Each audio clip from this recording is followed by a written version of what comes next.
Guys, what's up mga mananap? Yeah, nakuha na gid nato ang atuang prayers. Thank you Lord for 2025, for the blessings and other blessings yet to come. This is hard work and sweat. So if you want to buy something na makalipay nimo, go for it. Basta walang kay tapakan nga tao, wala lang kay iutangan kung ano mo bayre kay si paningil nimo ikaw pa'y masuko. Go, it's yours. If you want to be happy, then in your heart's content, go. Kahit tuwa ng istorya sa uban, if makalipay sa mga go. Sa panahon karon ay napansin ng mga crab mentality sa imong palibot. Anyway, we're done with that. So yeah, we got it. Thank you Lord Jesus Christ. Mama Mary, thank you. So Kia Sonet LX automatic, from driving almost manual sa tanan sa akong mga previous na cars, second hand as well. This time we got an automatic. So and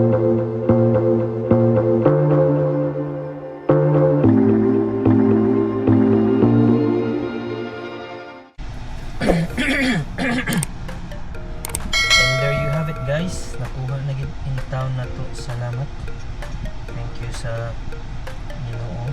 And we got our prayers, we got this. I know mao gini siya itong pangandoy. So thank you very much Lord God, Lord Jesus Christ. Nakakakaba. Where's my butang tanin kuan usahay na ako. Ay nako,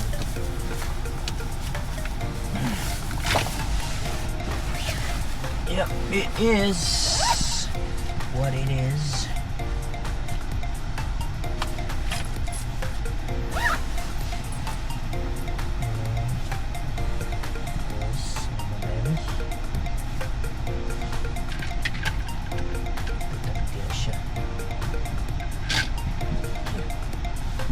Alright, let's go guys to our destination.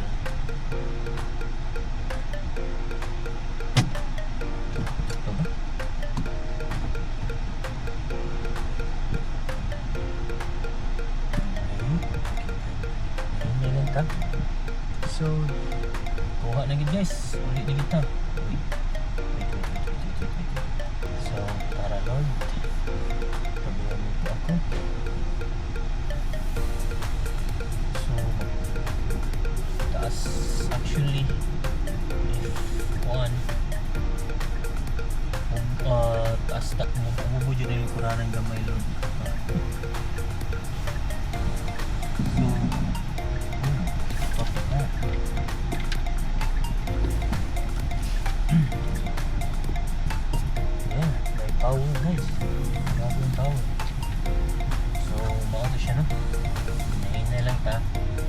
Kuha na gina to sa wakas.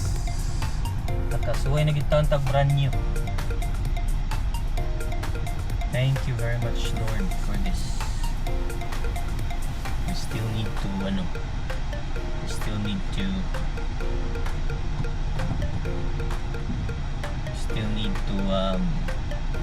familiarize ani.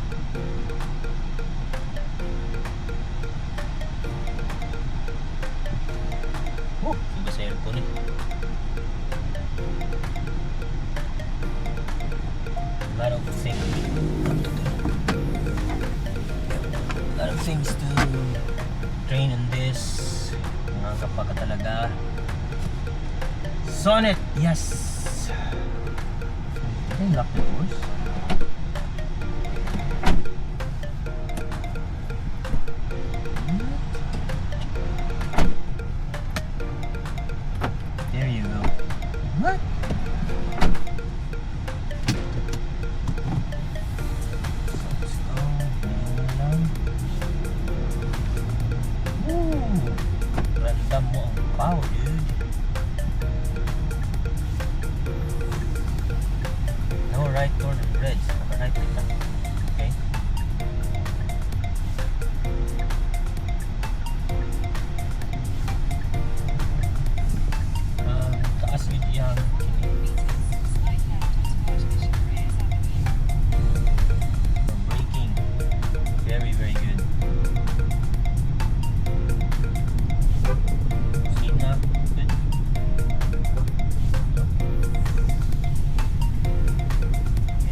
for now murag hiwawan pa ko gamay cause I'm not used na walay kwato na ko ang left.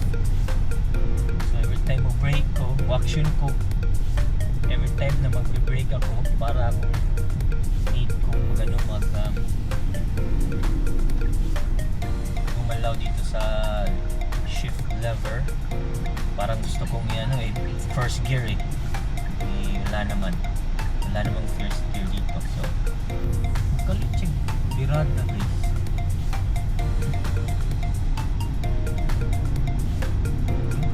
Gamay kuwan lang dito siya.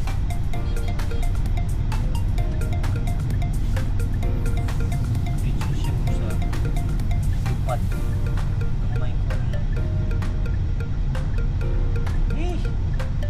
Yehoo! Damn! Magkakumba. Okay, pa na natin sila kasurbutan. Okay, yun guys. Nice kayo.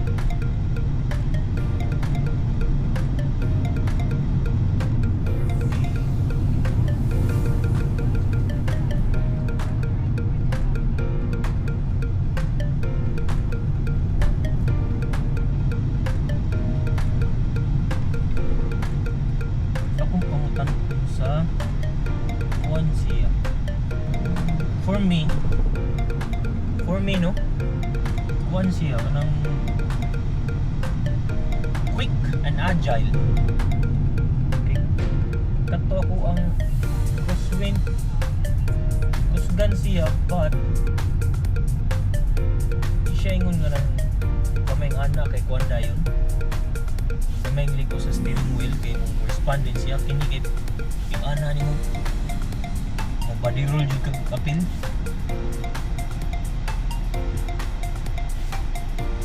Bago ma-feel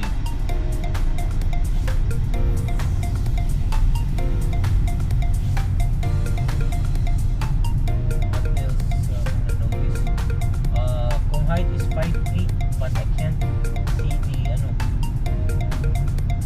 can't see of the right bumper na right edge front fascia niya.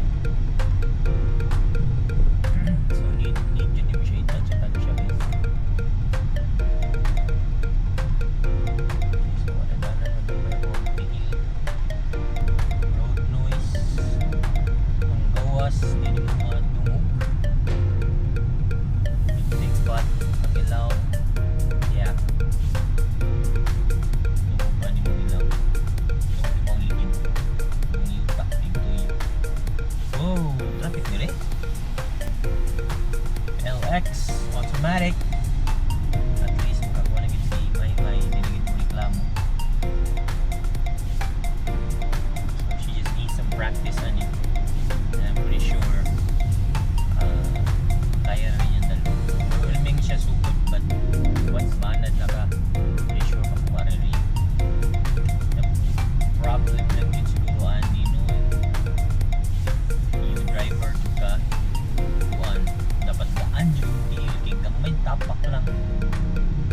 Wish ko Lord. Let's turn the radio, shall we? Ayan.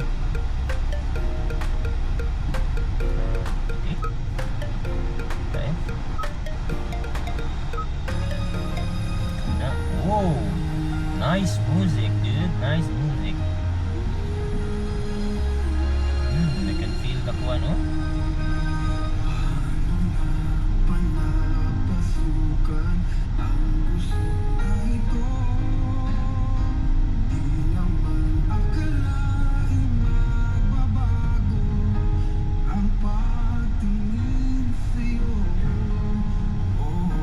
Let's turn it up.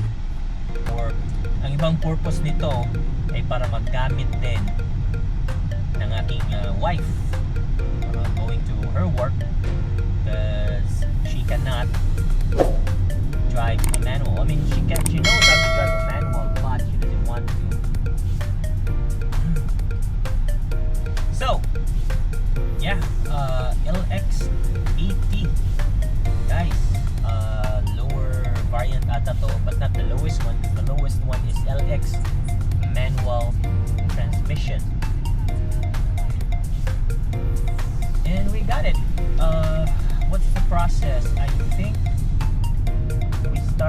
process December, last week of December, and then holiday came in. So of course the pending, we got pending.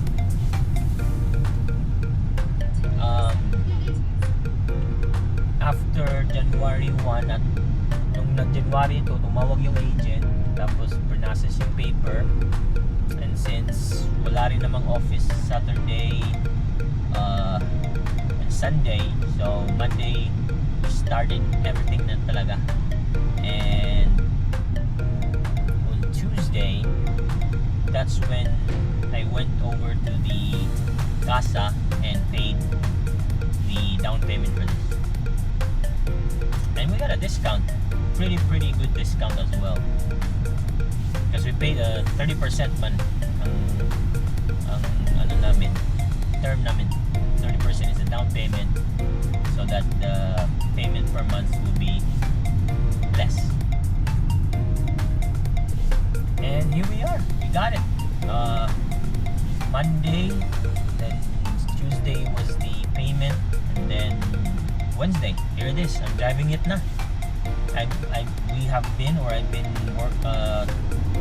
talking about this like what, since August last year or September, and now we got it. Thank you, Lord. So let's talk about the car itself, LX. As what I can tell, para sa personal ko na opinion, you really need some sort of a high seat height cushion para dito sa LX80 ha, kasi ang ano EX and the other SX top of the line meron na siyang seat height adjustment. Itong to LX going down, or the LX variant, wala. So me, I'm 5'8". I'm still actually unable to see the right edge of the bumper. So dito kita ko but here I don't see it anymore. I thought nga ito yung sa gabal but actually no, it's just really the seating position and the height of the dashboard itself talagang mataas. What power? Okay, let's talk about power in the engine. So with my previous mga sasakyan, they are second hand, so of course, tsaka manual pa, so hindi na sila ganun ka ano talaga goods in terms of power. Kasi, let's go! So power, here we go. I'm gassing it. Oh yeah, that really feels good. This, I'm telling you right now, this car is legit agile, quick on his feet, or rather wheels, dude. Baka kasi maliit siya pagka ganun, because I've been driving a crosswind manual, so malaki yun. It's not really that responsive in terms of the steering wheel, pero ito grabe to man. Dude, talagang quick siya. 1.5 liter engine, aspirated, 16 valves, dual overhead cam. Abay, malakas yun. So I'm guessing kaya nitong umakyat ng paahon kahit, I'm thinking hindi ito mahirapan pag na-try namin in the future. Hindi ito mahirapan na na umakyat kahit puno, because I tried Vios and Vigo, both have three cylinder.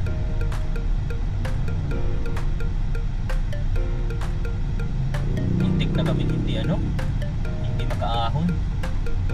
So hoping this will actually do its job. Ang dami pang kakapain dito or nito. So I'll just probably collate everything and then I'll do a proper vlog kasi kakakuha ko lang dito sa casa so yeah, now I'll enjoy it first going home, then we'll do a full vlog for this, and then you can put all your comments there or questions in the comments and do natin i-answer ang mga questions you one at a time. Oh, by the way, if you're wondering, this is actually in Cebu. I'm located in Cebu. So if the price here much higher than the price there in Manila, probably because may shipment pa tapos may custom pay rin sa pier, so baka ganun, di ko alam, but I think yun ang rason kung bakit mas mahal dito sa Cebu kaysa sa Manila. Other roll, let's see.